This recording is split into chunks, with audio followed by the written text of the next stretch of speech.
Jackie cinemas நேயர்களுக்கு வணக்கம். இந்த எபிசோடில் நம்ம பார்க்க போகிறது ஹவுஸ்மேட்ஸ் திரைப்படத்துடைய வீடியோ விமர்சனம் தான் இந்த எபிசோடில் பார்க்க போகிறோம். ஸோ அதற்கு முன்பாக இந்த தளத்தை இதுவரை சப்ஸ்கிரைப் பண்ணாதவங்க சப்ஸ்கிரைப் பண்ணுங்கள், லைக் கமெண்ட் ஷேர் பண்ணுங்கள்.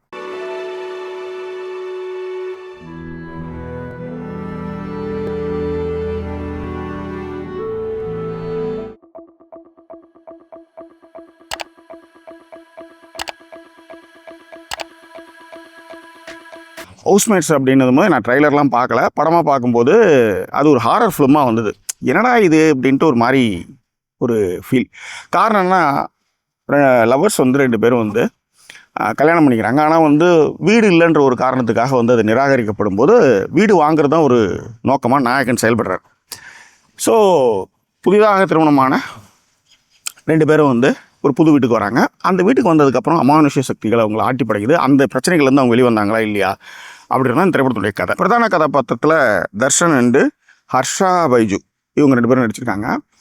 தர்ஷன் நிறைய ஷார்ட்ஸில் பார்த்தீங்கன்னா கேமரா கான்ஷியஸ் நிறைய இருக்குது அவருக்கு. ஸோ ஒரு டைலாக் சொன்னதுக்கப்புறம் அது சரியாக இருக்கா இல்லையான்ற ஒரு மைண்டு ஓடும்ல, அது கண்ணில் தெரியும்ல, அந்த மாதிரியான விஷயங்கள் நிறையவே இருந்தது. பட் இந்த படத்தை தாங்கி நிறுத்துறது அப்படின்னு பார்த்தீங்கன்னா ஹர்ஷா பைஜு தான்.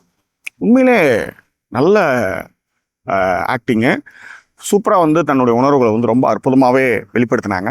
அதன் பிறகு காளி வெங்கட் அண்டு வினோதினி வைத்தியநாதன் இவங்க 2 பேருமே சிறப்பாகவே நடிச்சிருந்தாங்க. How long will I love you அப்படின்னு ஒரு ஃபில்ம், அது கொரியனில் வந்தது. அந்த படத்தினுடைய கதை என்னென்னா, ஒரே ரூமை 2 பேர் ஷேர் பண்ணுவாங்க டைம் ட்ராவலில்.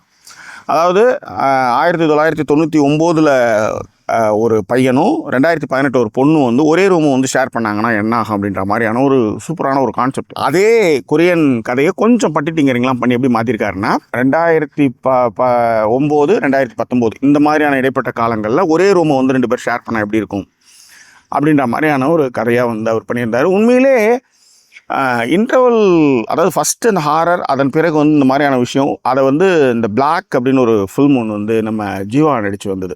அந்த படத்தில் பார்த்திங்கன்னா சயின்ஸ் ரொம்ப அழகாக எளிமையாக புரிய வச்சுருந்தாங்க. அந்த மாதிரி இந்த படத்துலேயும் சயின்ஸை ஓரளவுக்கு புரிகிற மாதிரி அதை சொல்லியிருந்தாங்க.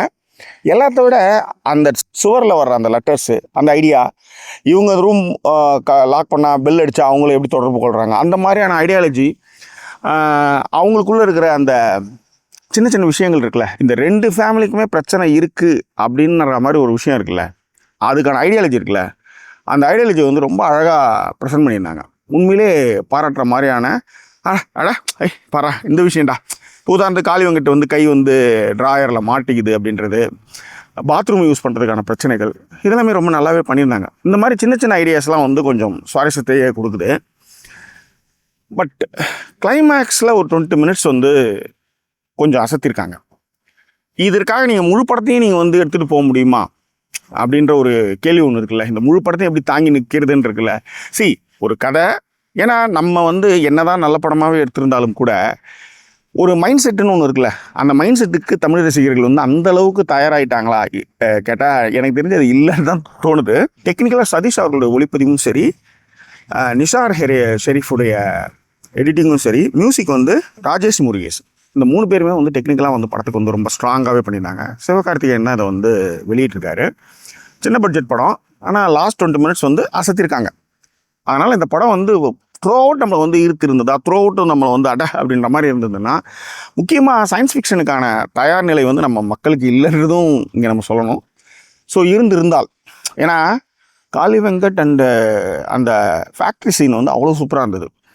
அதே நேரத்தில் ஒரு டைம் ஃப்ரேம்லேயும் நம்மளுடைய வாழ்க்கை வெவ்வேறு ஒரு காலகட்டத்தில் வாழற மாதிரியான அந்த பிளாக் ஃபில்மில் நம்மளுக்கு எக்ஸ்பிளைன் பண்ணாங்க இல்லையா, அந்த கான்செப்டில் இதை பண்ணதும் ரொம்ப நல்லா இருக்குது. ஸோ படம் முடிக்கும் பொழுது பார்த்திங்கன்னா ரொம்ப கரெக்டாக ஆமாம்ல இதெல்லாம் கரெக்டாக சொல்லியிருக்காங்களே அப்படின்ற மாதிரி இருந்தது. பட் இது ஒரு ஆவரேஜ் ஃபிலிம் தான், ஆனால் குட் ட்ரை.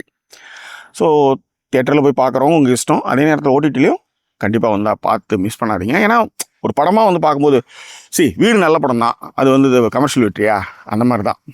நான் இந்த யூகே மாதிரி நினச்சிட்டு அவுடோர் ஃபுட் பண்ணணும்னு நினச்சிட்டு வந்துட்டேன்.